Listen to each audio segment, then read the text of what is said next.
Hi, this is Handeliva, executive producer of Momentum, a Race Forward podcast. Our team is proud to present Momentum live at Facing Race, a national virtual conference with Chevon and Hiba. Enjoy the episode. I'm Hiba Elias. And I'm Chevon Drew.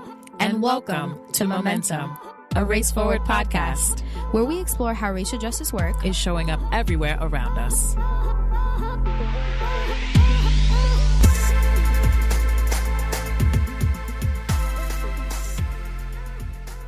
Welcome, everyone, to Momentum, a Race Forward podcast. Drop us some love in the chat if you're here with us. Welcome, welcome, welcome. So I want to start off by saying that this is not a usual podcast episode for Chevon and I. We usually have moments where we're stopping, picking up again, stopping, picking up again. And this episode specifically, it's happening in real time. And the plus side to this is that you all will be in on our conversation live, being able to interact with us in the comments. If you have any questions, feel free to drop them in there. We have a special guest for y'all today. We have a few special guests for y'all today.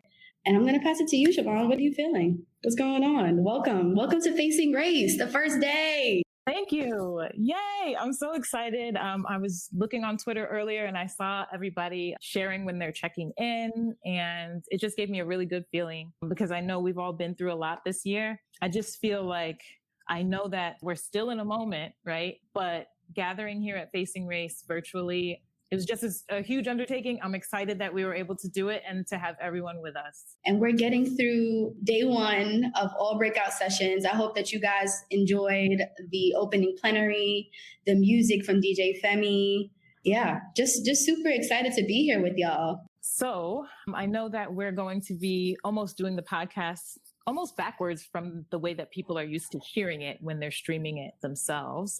Now, should we introduce our first guest, or do you want to chat a little bit about what's been going on in the news like we usually would? I want to banter a little bit. There's a lot to talk about, but I definitely want us to banter a little bit before we bring in our guests. Mm-hmm. So a lot has been going on. We're in the midst of confirming the president. We know who the president-elect is, but, there's a lot of drama happening from our current president, Donald Trump. But I just really want to highlight the major wins that have taken place so far in terms of this presidential election. It's been a long time coming. I was actually anxious for the Facing Race conference because, we host the conference post-election time. So I was really curious as to what the energy would be in the room, given the results of the elections. And even though there are still a few states still counting the votes, we know where we're at, right? We know what the future may look like. But I really just want to shout out Black women in this moment of time right now, because I genuinely feel like if it wasn't for the Black women that have moved the needle in voting, right, we would still be struggling in these streets, as I would want to call it. Stacey Abrams, the founder of the Fair Fight Action organization, who has been grinding from the moment that she was running in Georgia to get everyone in the state of Georgia registered to vote. Majority of the Black population came out, voted, and flipped the state blue. So shout out Stacey Abrams, shout outs to Tamika Atkins from the Pro Georgia organization, shout outs to Deborah Scott from Georgia Stand Up. Major love and much gratitude to y'all, because if it wasn't for you guys and everyone that's online right now who did go out to the voting polls, who did send in their ballots to make this change, it was because of us. So shout out to everybody that's on here. Yes. And on the follow-up for that, I was thrilled to see how many people of color really joined together. To your point about Stacey Abrams and all of that organizing, all of the other organizers as well in the South that did such heavy lifting where they didn't wait. It's like organizing is always happening in the South. I mean, I think perhaps that narrative doesn't get as much attention as it should, but it probably will be getting some more now. I can't wait. But I just want to tip my hat to organizers on the ground, to people who knocked doors, to people who did voter registration. It's not a game. Like, voter suppression is real. I want to shout out to Native Americans. They voted in amazing numbers. They were flipping states and districts, and I was blown away. They helped swing some crucial states in this election. And I feel like the multiracial democratic society that we're always talking about at Race Forward, I feel like I was seeing what that could look like. And I was so excited, you know, I saw Latina organizers definitely were taking up the reins in a lot of states. And I remember that our producer Hendel, right? So he's on the comms team with me.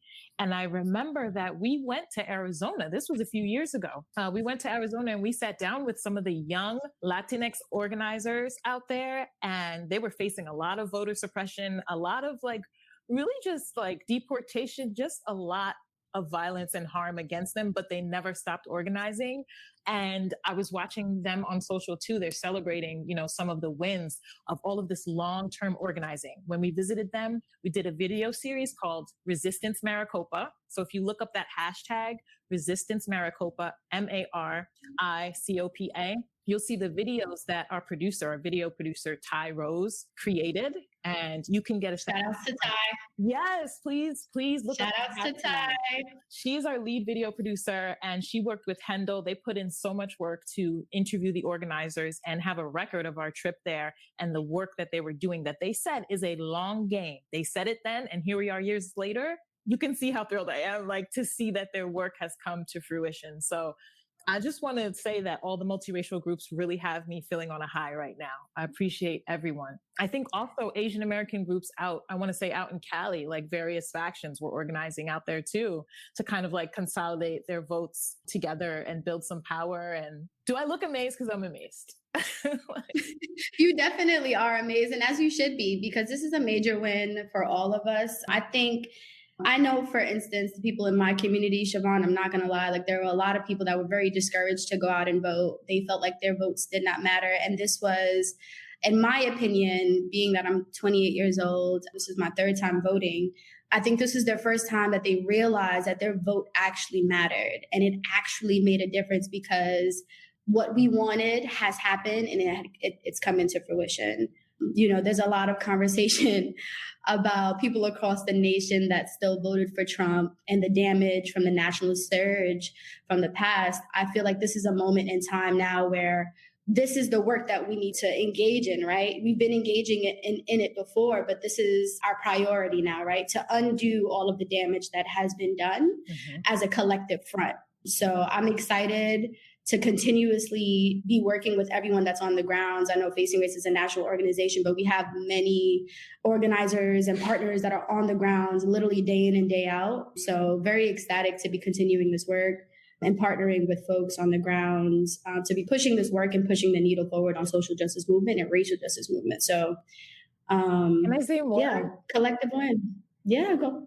Please. Yeah? Please do. You look really amazing. Please. I love this. I look like I just came from the bus stop and I'm going my way to school. Don't gas me. We both look good. To make y'all excited. But now Hiba's like, hello, my name is Sophisticated Hiba and I'm here to do a podcast. Join us. This is a regular for everyone that's tuned in. Chevon is constantly hyping me up.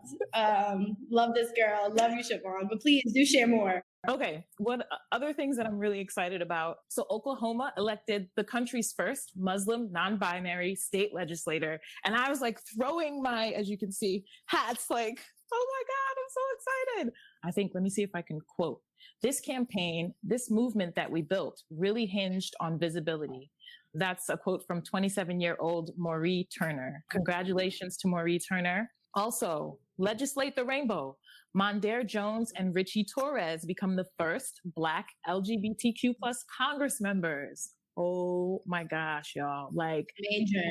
If this isn't a multiracial democracy, what is? All right. I think probably Glenn is somewhere celebrating because all of the things are happening. Glenn is actually going to be joining us in this session. So I definitely want to move us through into our next guest who is now in the room with us. I want to read his bio, a very, very special guest. So when he joins us, please give it up for him in the chat, y'all.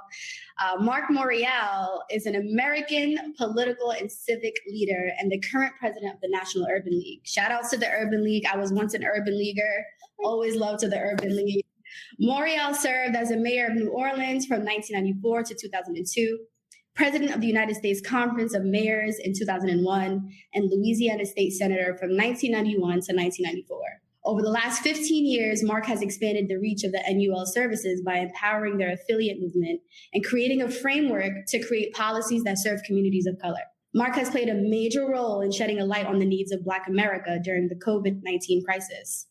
From partnering up with universal brands like the National Basketball Association to advocating for a balanced recovery on Capitol Hill, Marc is helping to lead and drive change for families who need it the most. He has since been recognized as one of the most influential Black Americans by Ebony Magazine, as well as one of the top 50 nonprofit executives by the Nonprofit Times. I now welcome you, Mr. Marc Morial. Please join us. Mr. Morial, welcome to Momentum. What's up? Good to see everybody on the chat. Be with you all today. You know, we just had some technical challenges and technical issues. What do you want, the light on, light off? I don't know what's better. You look amazing. You look like you have all the technology in there. Yeah, you know, the trick is you got to get them to work. Sometimes, you got all the gadgets and all the buttons and they still don't work. But hey, it's great to be with you all, and just an honor to be with you all, and I'm glad we got this technology to work. And, you know, I've been working from home for many, many months. I'm so relieved. The burden's been lifted with this election, but I'm so proud of all the people around the nation who really, really stepped up and made their voices heard in an unprecedented way. It's truly, truly powerful, and it was powerful to see all of the, I call it self-propelled action. Meaning people who were out there at the grassroots level doing their own thing, not necessarily connected with a party or candidate or an organization. And it just demonstrates when we show up, we can make a difference. And we have to carry that energy and continue that energy to bring about the kind of changes we want, not just at the national level, but in local communities and state legislatures all across the nation. So it was an important time. And, you know, we were looking at some turnout information in Detroit, in Milwaukee, Atlanta, and Philadelphia. Just those four cities alone, there were 250,000 more people who voted in 20 than voted in 2016 in those four communities alone. You know, that's a powerful statement. 250,000 people. That's the size of Newark or Jersey City, New Jersey. It's a lot of people who decided to step up this time. And I'm just proud of all the grassroots, and I'm proud of the new gen, next gen young folk. You know, I'm a new gen, next gen forever young person. But I'm proud of the way in which people really stepped up. And I just want people to realize the work is not over. The work is starting. And we have to maintain vigilance and activism and energy going forward. Yes. Thank you so much for that.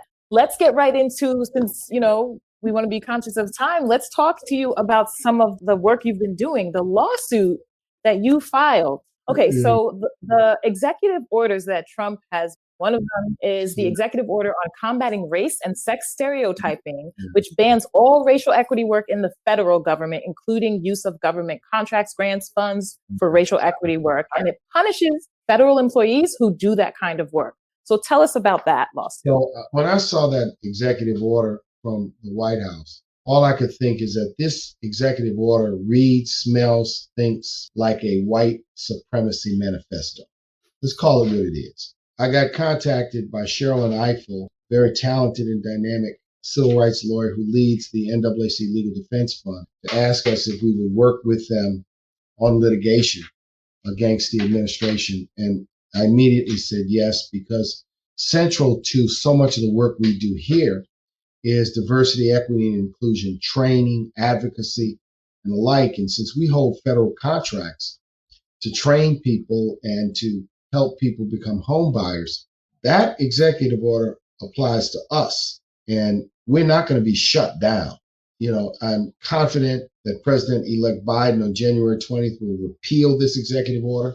But we took a stand, and the notion, it reminds me of the lost cause movement of the 1870s and 1880s, that somehow you're going to shut down the truth. You're going to muzzle people's ability to tell their story from their perspective. You're going to try to whitewash once again the tremendous contributions of Black people and others to this nation. And you're going to do it in an official document. No president in modern times has affixed his name to such a heinous, hateful, old-fashioned, outmoded document. And so we were compelled by responsibility to mission to file suit against it to shut it down. And of course, now the suit is pending. We just filed it a few weeks ago.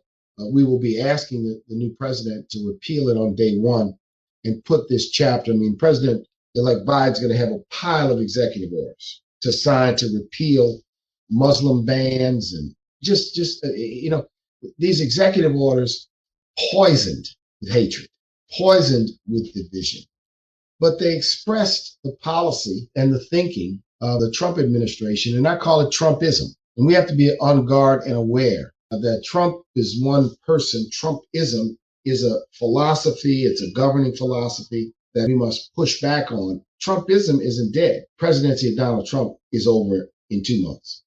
Trumpism is still alive and well, and we have to fight it because it's this toxic mix of hatred and racism wrapped in nationalism and wrapped in these sort of deceptive slogans like "Make America Great," right? A deceptive slogan. So people who may not they hear, "Oh yeah, who doesn't want to say their country's great?" Mm-hmm. We filed that lawsuit. We also sued the Census Bureau to stop them from ending the count early. We managed to extend the count by 15 days through an injunction, and filed a lawsuit against the Postal Service to challenge the actions they were taking, make it more difficult for people to vote by mail. So we were very active in the last 90 days because when an issue came up, I told my team, we're going to act. The good news is we have great public interest law firms, civil rights law firms, like the NAACP Legal Defense Fund, like the Lawyers Committee for Civil Rights, who could provide the kind of counsel and competent assistance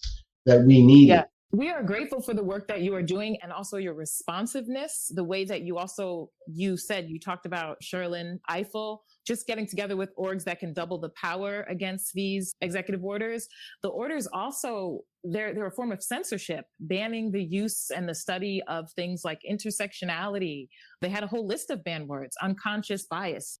The whole executive order wasn't worth the paper it was written on. Hell no, it wasn't. A manifesto of white supremacy. We have to call it for what it is. And Sherlyn Ifill and Kristen Clark, 2 brilliant Black women, 2 brilliant civil rights lawyers. And I like them because they're smart and they know how to fight. They understand how to fight. We are going to be busy because we have upcoming the census. I'm concerned included an undercount. The administration mismanaged the census, particularly at the end, when they should have allowed it to continue through the end of October. They sought to shut it down. They've tried to alter the way in which the census numbers are compiled. They've politically interfered with the actions of the census.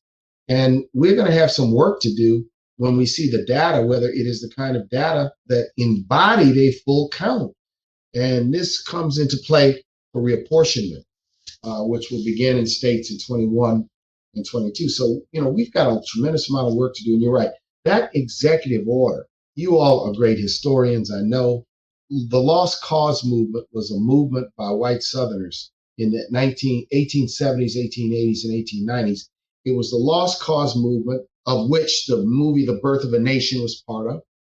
It was the Lost movement that erected all these monuments and statues to Confederate generals, because it was an effort by white Southerners who had lost the Civil War over slavery to change the narrative to suggest that, quote, our cause was just. It wasn't about slavery. It was about state sovereignty. It was about our rights as people that were being infringed on by Northern aggression. And so it was a very, a movement that had a great deal of success.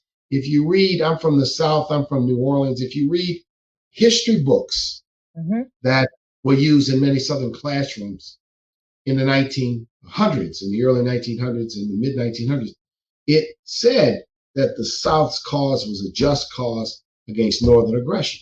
And we know it was a cause that was unjust to protect slavery. This executive order fits in to this kind of effort. We're going to censor people. We're going to push back. We're not going to allow people to discuss race. We're not going to allow them to accurately describe the history of the nation. You can't tell the truth, basically, right, Mark? You're not allowed to tell the truth. Censorship. It reminds me of what happens in totalitarian regimes like North Korea. I want to jump in and get your take briefly on some of the other partnerships that you did, that the National Urban League did this past summer, including the NBA. Can you talk really briefly about some of those? The National Basketball Association and its players really decided to give strong voice to the issues of racial justice. And we've enjoyed a relationship with the NBA for years. Several of the players, like Chris Paul and a number of others, have been friends and associates over the years. They're stepping up, and they reached out to us and wanted to partner with us on thought leadership. They wanted to partner with us around issues of racial justice. I'm really proud of the way in which professional players, and while the public saw the NBA players and there were many NFL players, there were also NHL hockey players who were interested in voicing issues of racial justice. So the players, it's positive, and we wanted to support.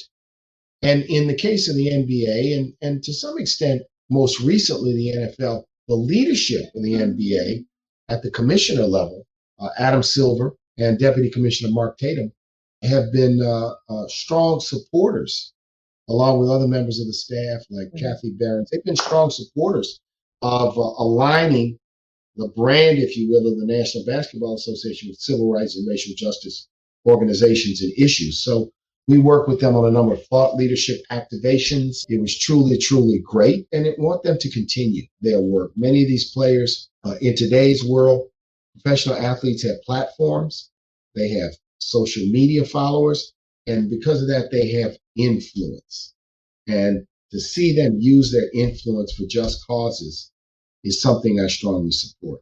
Lastly, to leave us off, can you tell us briefly about the Truth Be Told campaign, the hashtag Truth Be Told? Where can that campaign and that work take us moving forward? Basically, the Trump administration took action to prohibit workplace training sessions. So this is all related, a petition, basically. Oh, yeah. So I think this was part of the response to the executive, right? I think so. And I think part of it was bringing building public will against the executive order, right? And we need to continue to bring public will against the executive order, even though we're in a good position right now, if you will, a great position to have the executive order repealed by the president-elect when he becomes president. But we have to continue to push back because they're trying to intimidate private companies, government agencies, and federal agencies from doing things like celebrating Black History Month, things like diversity and equity training, things like awareness about intersectionality. They're trying to shut all that down. We have to really say we're not going to allow it, and we're going to push back. And so the lawsuit is one way, and we're going to keep pursuing a lawsuit until the executive order is repealed. Awesome. Thank you so much. So folks, if you want to go to AAP as in Paul, F as in Frank.org, aapf.org/truthbetold. That's the campaign that we're all going to collectively get involved in. You can sign the petition. There's more info there. Get involved. And right now we want to thank you, Marc. We want to thank you so much. That's right, Marc. I just want to give my much gratitude for you to join us today. I've heard everything. I've received it. I'm taking it in. And I hope the audience that joined us today also took this in. Again, I can't thank you enough. Thank you so much for joining us. Hey, let's do it again. Bye. We are excited to bring on another special guest. I know we talked about the executive orders and the lawsuits against them. I'd like to welcome President of Race Forward, Glenn Harris, into the conversation. Yes, Glenn Harris is the president of Race Forward and the publisher of Colorlines. A lot of you know Colorlines well. You visit colorlines.com every day for the daily news that they provide. It's news, it's analysis. They also handle arts and culture. Race Forward publishes Colorlines, and Glenn is our publisher. So excited to be on the podcast. Let me just share that. I did say President-elect Biden and Vice President-elect Harris can move a progressive agenda that speaks to the deepest values of Americans. And the question is, how am I feeling in this moment? Cautiously optimistic. we find ourselves in a moment, right, where we had this very significant win. We actually are in a moment where we have had a referendum, if you will, on issues of race, equity, and justice, and we won. But the truth is, we've got a lot of work to do. And so in that way, I think, how I'm feeling about the moment is really leaning into what does it mean for us to hold the Biden-Harris administration accountable. And I think it was a mistake we made when Obama came into office, that we did not hold the administration to accountable for the things that it had committed to. And the pieces I'm excited about is that we have an incoming administration talking about systemic racism.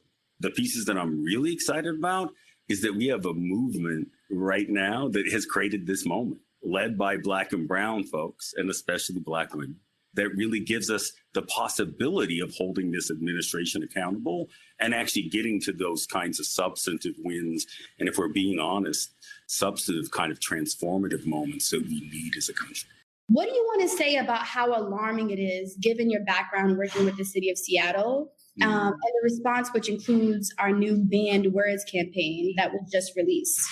First of all, if you want to give people an intro or some details around what the Banned Words campaign, that would be great. And then if you want to get into the question, by all means, please do. Absolutely. So the Banned Words campaign is really just taking the words that the Trump administration, through the executive order, have said they banned within federal employees in training and education. And those words include racial equity, systemic racism, intersectionality. There's a host of them, about 6. And I would encourage folks to go to our hashtag Banned Words campaign, check it out on our website. And what we're really saying is that now is the moment to be really clear that we need to lift those words up, name them, and share with folks how we've used them to create change, why they matter. And to your initial question, this act is nothing short of Orwellian, right?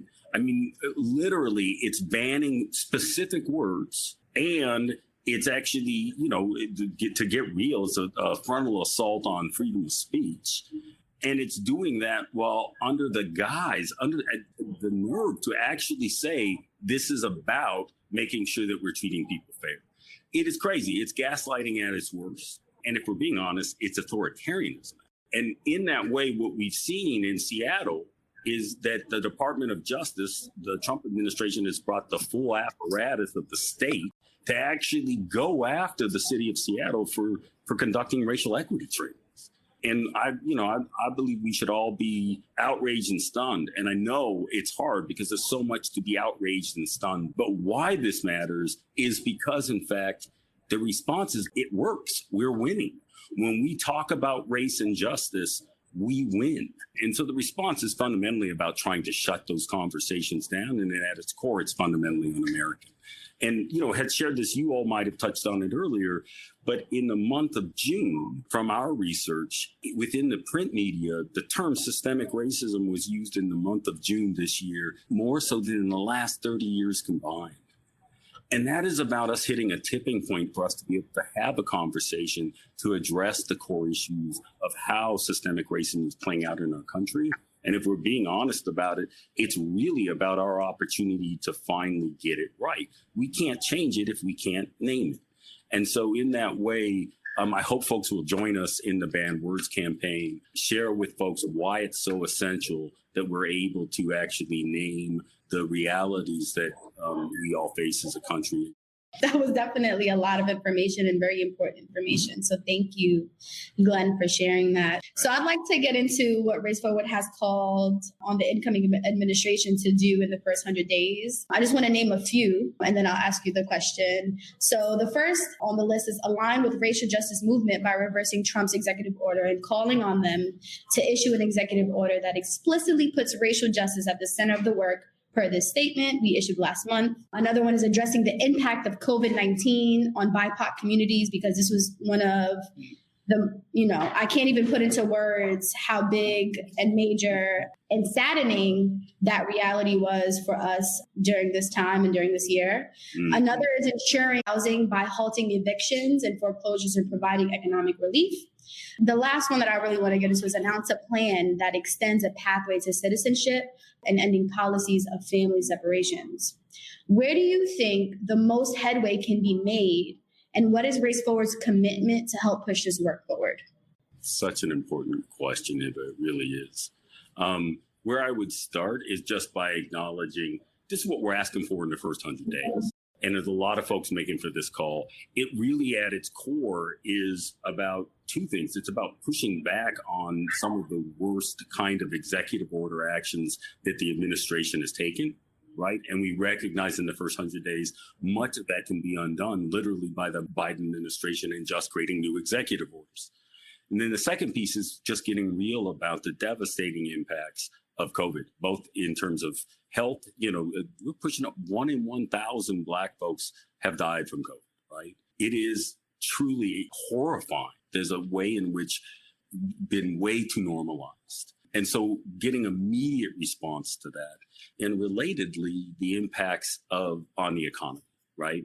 And the millions of folks that we know are currently in eviction or facing eviction. And so thinking that way, those sort of immediate actions, they're critical just to the health and well-being of folks in need. Pushing back, where the piece I want to be clear about is we're not just asking the Biden administration to undo the executive order that's banning words like systemic racism and racial equity.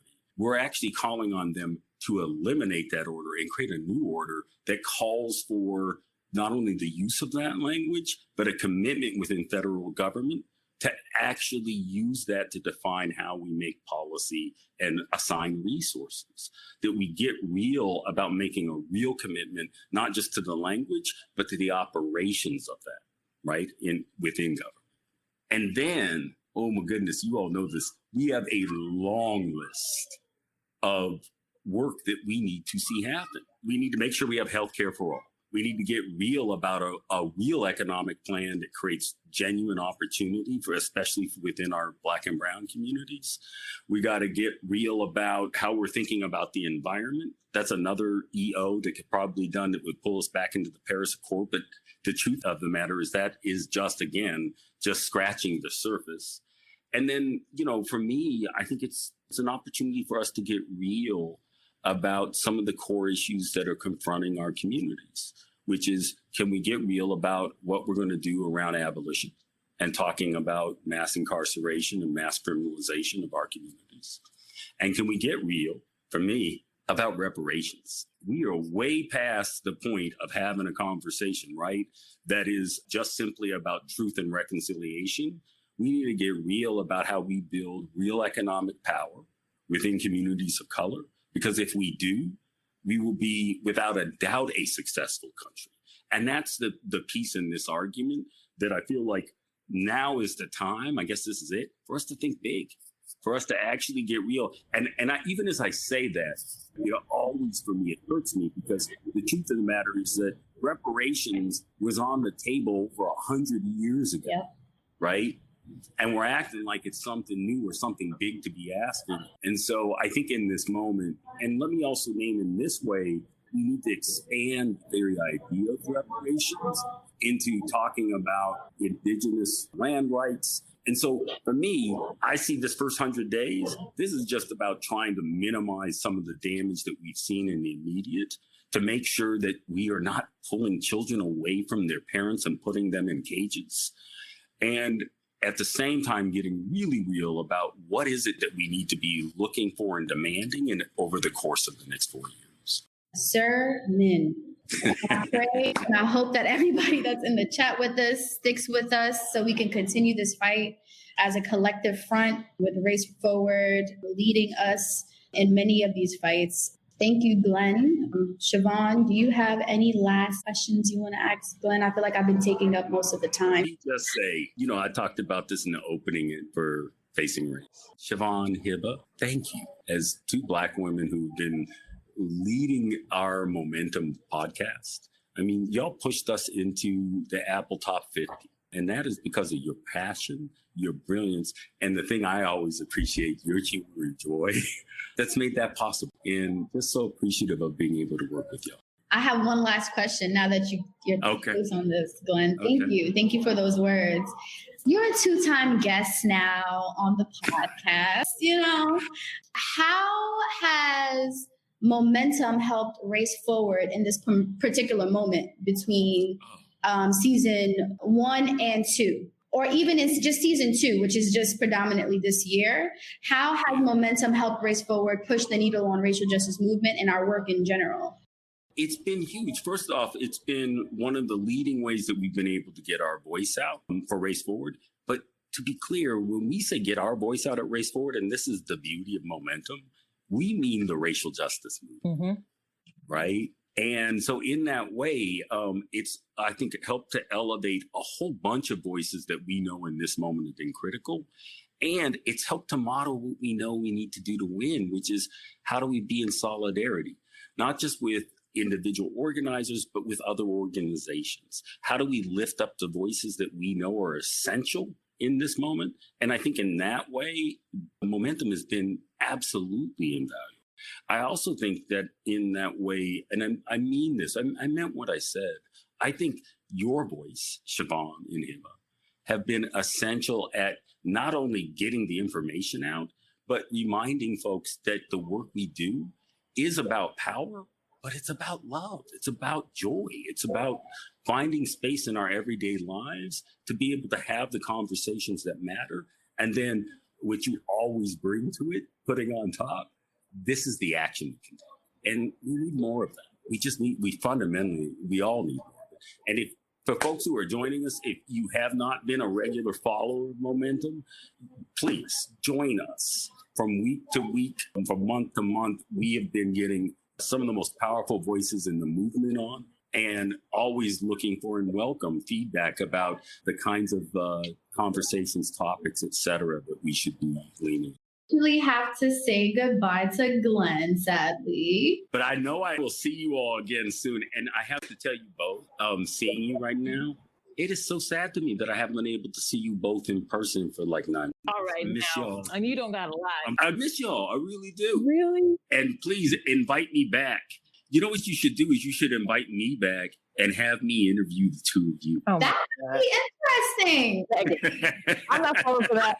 I'm actually interested to know what Glenn would ask us, though. We'll get control of that. No. Let's talk behind the scenes and see if we can make that work, Glenn. Let's see what can happen for season 3.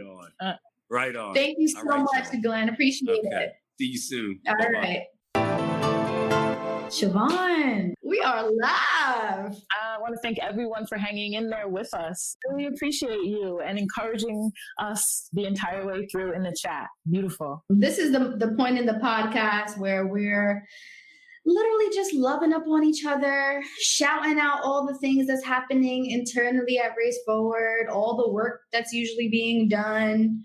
But you guys are in this space with us. So you are now seeing what we've been working on for the last couple of months. We just launched the Ban Words campaign. And I just want to send you all much, much love for joining us. We just hit 100 ratings and reviews for the podcast. So I want to extend my gratitude again.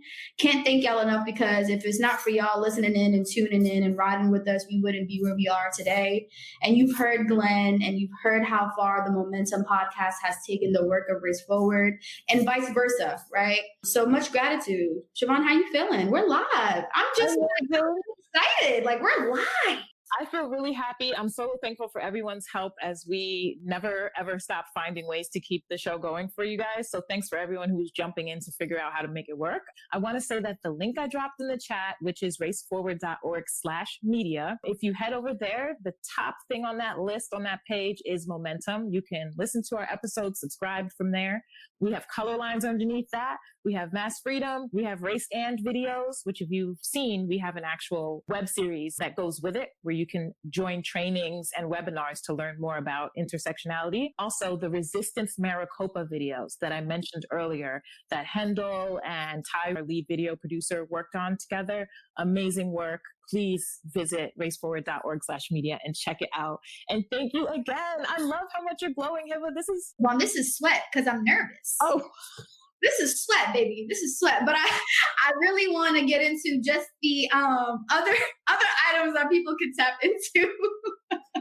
please. This is us on a regular, y'all. So now you guys are tuning into the real podcast behind the scenes. So welcome. I can't stop saying thank you enough. So that is the ending of our session. Thank you so much. Bye, everybody. Bye. To end the episode, here's a bonus unedited Q&A with Chevon and Hiba. Once again, thank you for joining us at Facing Race, a national virtual conference. If you want to ask questions, why don't you drop some in the chat in the meantime, and let's use this time. I'm going to check out what else happened. California restored 50,000 citizens who had been convicted of felonies.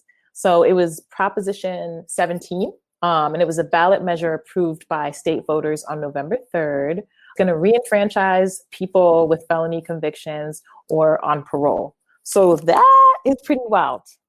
Like, a lot of things have happened.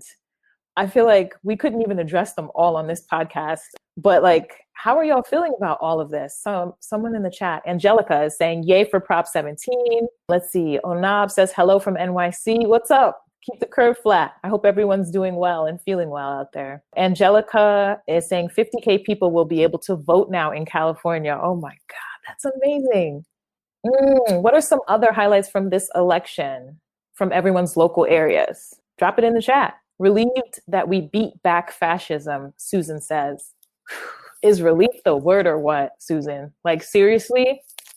This is not how I looked a couple weeks ago. You want me? Let me show you how I probably felt a couple weeks ago. Stay right there.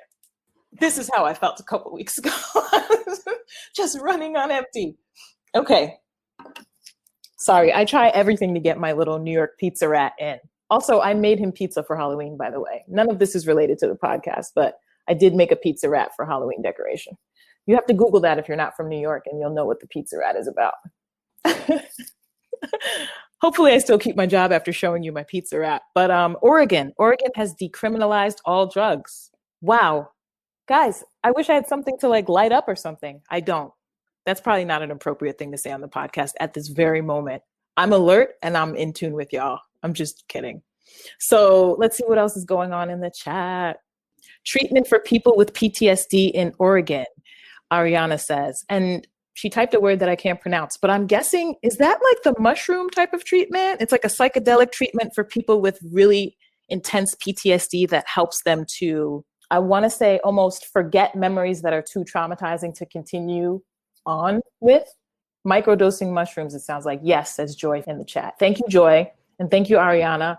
That is also exciting. We will take questions from everybody that is tuning in with us right now. Feel free to drop some questions in the chat. Ty, we see you. Shout outs to Ty, our video producer.